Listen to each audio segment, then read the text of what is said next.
Okay mga idol, gagawa kami ng beef steak fast track.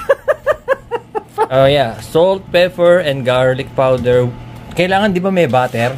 Yeah, but that isn't until the end when you baste it. Ah, okay. You gotta cook it first. So ayan, naka-ready na yung yung beef. Anong tawag sa cut na ganyan? New York strip. Yeah, New York strip daw siya. Alright. Tapos hindi mo nahugasan? No, it's already packaged. Ah, okay. I got the private selection. You got the... Tapos lalagyan mo lang siya ng ito. Binili sa Kroger, right? Organic garlic powder. Okay, canola oil.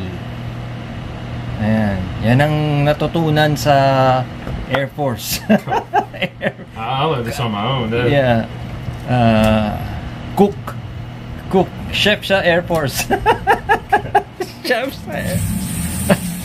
Tapos, lagyan ng yan. Yan ang secret. Pwede mong lagyan ng magic sarap. Hindi. No, it's not. You keep it simple. Ayaw nga pala, no? Yeah. Okay. Na natin. So, ganyan lang. Tapos, lalagyan ng base. Ayan. Lalagay sa Pepper. yeah, mint and pepper. One dirigma. Ayan. So yan, nalagyan na ng mantika. Canola oil.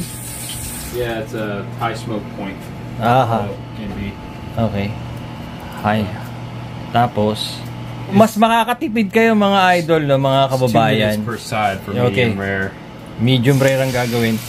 Mas makakatipid kayo pag iluluto nyo, no, kaysa sa bibili kayo sa restaurant. Well, yeah, that's how they do it in restaurants. And then if you want medium rare, yan, ilang sa bawat side, ilang 2 minutes. 2 minutes.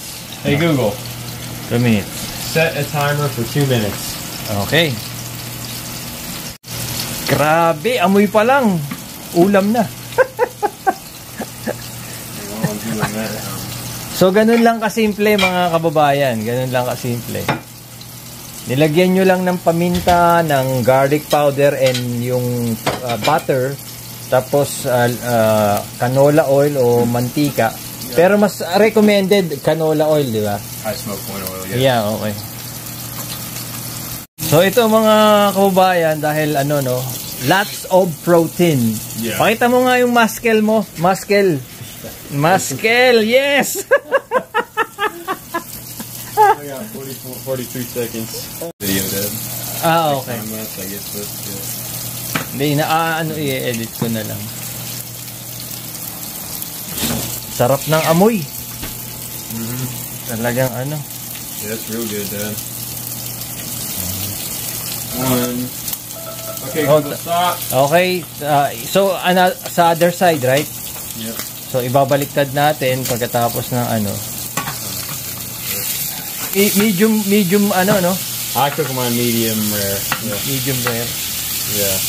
Di may dugo-dugo pa yun. Yeah. So ganun lang. Sumunod sa diretso na sa well done na yun pag lumampas na okay. So ganyan lang kadali mga kababayan, mga idol.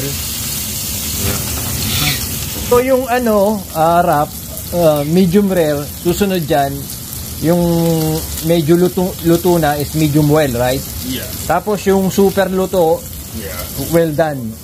Yung lutong-luto, super well done. Bird. Sunog na yun. It's called chewing for days. Pagkatapos, okay, Google.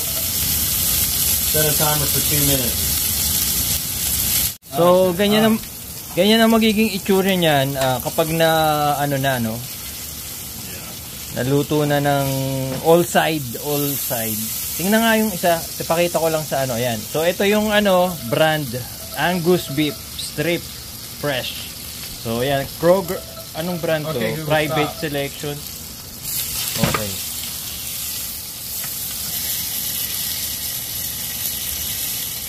Okay. Ilalagay dun sa... Lalagyan mo na ng base. So, yan na, butter. Ilalagay na yung butter.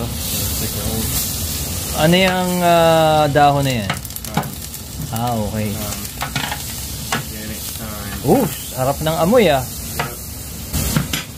So, Pwede na. Tapos, inuman na. Pulutan. then, Okay. so you're doing the whole thing. You're making it like a Okay. heat up slightly. Alright. Lay the steak in there. This is how you bake. At the bottom, scoop it up. Ano pangalan nung ano na yan? Thyme? Thyme? Yeah. Thyme. Organic. Ito pala yun mga idol. And then, Yun yung, flip it over and yung nagpapasarap. Yung bango. Yung anong amoy. Crispy outside but tender and juicy inside. Wow. you can do it with your thumb. Like if you feel the meat, Okay. like same thing with this one. You just take it. So yung final verdict. Tikman ko ah. Yeah. Oh, I gotta cut it first. Let it rest. Oh yeah. Rest muna. Yeah.